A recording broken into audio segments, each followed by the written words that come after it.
Okay, so we have not done a Socratic seminar before, but I know a lot of you have in previous classes, but this one might be a little bit different because we're really going to follow kind of the traditional rules for Socratic discussions. And some of this we talked about in class yesterday, but I'll remind you of it, we'll repeat it. And so Socrates developed a method of discussion which he called discourse, not debate. Okay, and we talked about this yesterday in class a little bit, right? Our purpose here is not to convince anybody of something and change their mind. It's just to have a scholarly exchange of ideas.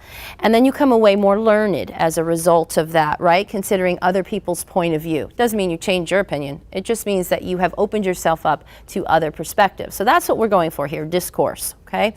And of course, the purpose of the entrance ticket in order to participate is so that way you have done some pre-thinking.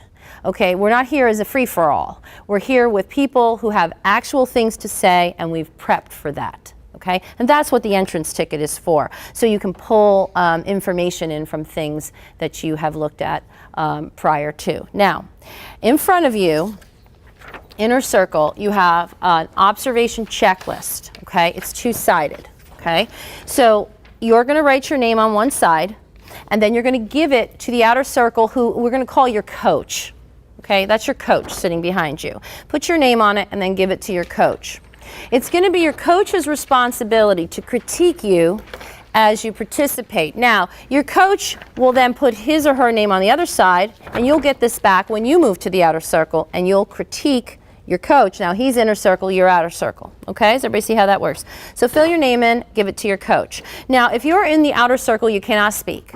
Okay, if there's something that you're like, oh my gosh, totally wish I could say something right now, number one, you can't.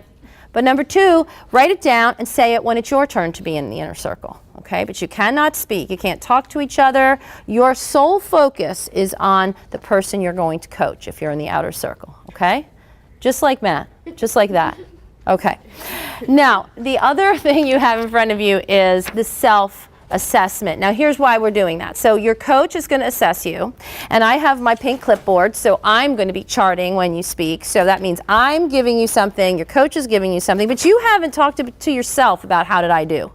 So that's why a self-assessment's important. It's probably actually one of the most important things in a seminar because it gives you a chance to reflect on your own participation, your own learning. Where am I awesome? Where could I be a little bit better? Okay? Now, this is all honest to goodness feedback. That grade you give yourself is not going in any Assembler. Ultimately, you know, I win.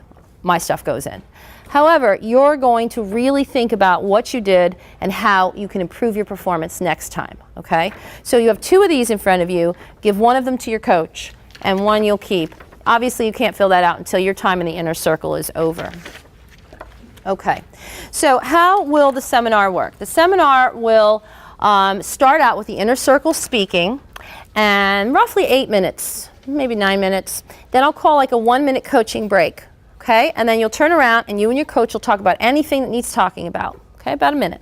Then you'll come back in for about 5 more minutes to either adjust what you've been doing, up your game a little bit if you've been kind of silent, or quiet it up if you've monopolized the conversation, all right?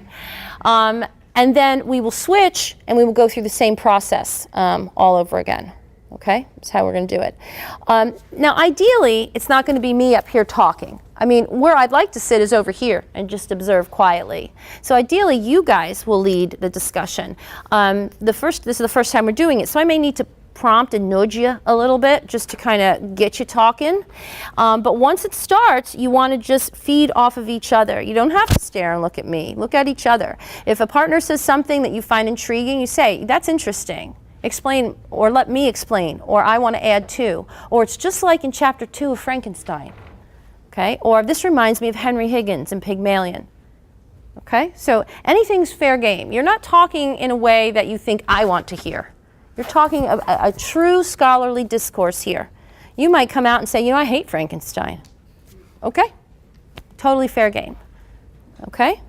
Any questions about how we'll run it? I'll be the timekeeper. Now, you have the stuff in front of you, and you're supposed to be building on that, pulling things in. But remember, the whole purpose of our seminar is really to discuss what? Frankenstein, right. Really to discuss Frankenstein. All of this stuff supports some of the thematic elements that we've been talking about, that we've hit on as we've read George Bernard Shaw's play. Also, over the summer and first quarter when we read Oryx and Crake by Atwood, a lot of that applies too. This is a great way to just kind of put all that together and make a whole bunch of great connections. So, any questions for me before we get started? Anything? Okay, so let me sit down here. All right, so the first thing I asked you to do on your seminar, let me get this out, on your seminar entrance ticket is I asked you to find 2 articles on genetic engineering, mark them up for what was the claim, what's the supporting details, what were the things that they talked about there, and then I wanted you to discuss how you felt about it. What was weird? What unsettles you about this? Where do you think it's a good thing for society? And of course, all of that in relationship to Frankenstein. So we're reading up to chapter 7, and so spoiler alerts, everything is fair game up till chapter 7. Okay? So hopefully you have all read up to there. Anything after 7 we don't discuss today. We'll discuss at our next seminar. Okay? So everything's fair game. So I'm just going to start out just throwing a question out there for you guys. Impressions so far. I'd like to hear what your impressions are of Victor. I'd like to hear you make some connections to Romanticism and the Enlightenment. Okay? Okay. Take it away, scholars.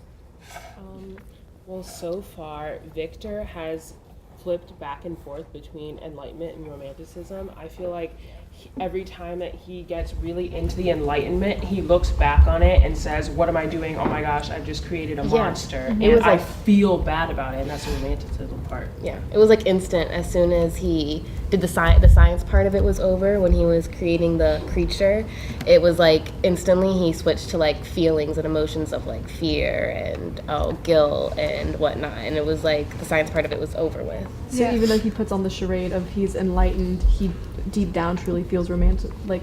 And And then like afterwards, when his friend Henry came back, he spent a long time like studying like languages and stuff with Henry. Yeah. And he talked about how he wasn't like as into it as Henry was, because Henry is like straight up like, romanticism.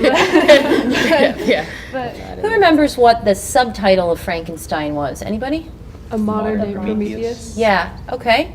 What does that mean about this whole idea of playing God, which I'm stuck on, I guess, a little bit? Because I think that there's something really valuable for us to discuss there. How does that subtitle relate to what Emily said and what you guys have said about crossing a line and when is too much enough? And just because we can doesn't mean we should. What do you think? Because Prometheus gave fire to humans, and the gods got really upset because they said that's not your job. And in genetic engineering, people are getting upset because that's not our job. And then in Frankenstein, that is nowhere in the job description. No one told you your responsibility to just create someone out of dead things. Out of parts. The means to prevent. That's what I was talking about earlier with like the regulations and the restrictions. Like there's really none right now because it's so brand new. So Feels like the wild, wild west. yeah, like it just Time out, coaching break. Talk to your partner for about a minute. Hello, dude. But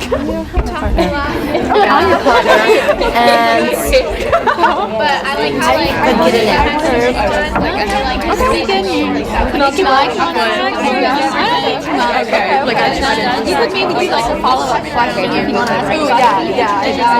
I really like the Socratic seminar because when you sit on the outside and you can't contribute, you're forced to listen to everyone else and form your own opinions based on purely the text and the ideas in support of others. But when you're on the inside, then you get to think and make connections and draw from the text and relate all the things that we're learning and reading about in AP literature. And we're connecting all these different books. So when the AP exam happens, we're going to be able to write about it and just immediately think about these things. And not everyone is like me or Selena, where we just are like really want to talk like the whole time and super engaged. Like for even the people who kind of want to sit back and are a little more quiet, the Socratic seminars even work for them because they hear other people's opinions and so many different opinions that they can create their own, even if it's introverted and they keep it to themselves. At least they hear other people's thoughts and takes on the books that we're reading. And those shy people, when they're in the inner circle, they're forced to talk. Yeah. And that gets them ready for when they have to write an argumentative essay or when they have to provide support in an essay. So I really think it'll work not just for AP classes. It works not even in English. You could talk about social studies. Anything. Yeah, because it's more structured than a debate. Because when you have a debate, people get upset. And they're like, no, I'm right. And when you have a Socratic discussion, then you're like, oh, I see your point, but I think this. And it's more calm.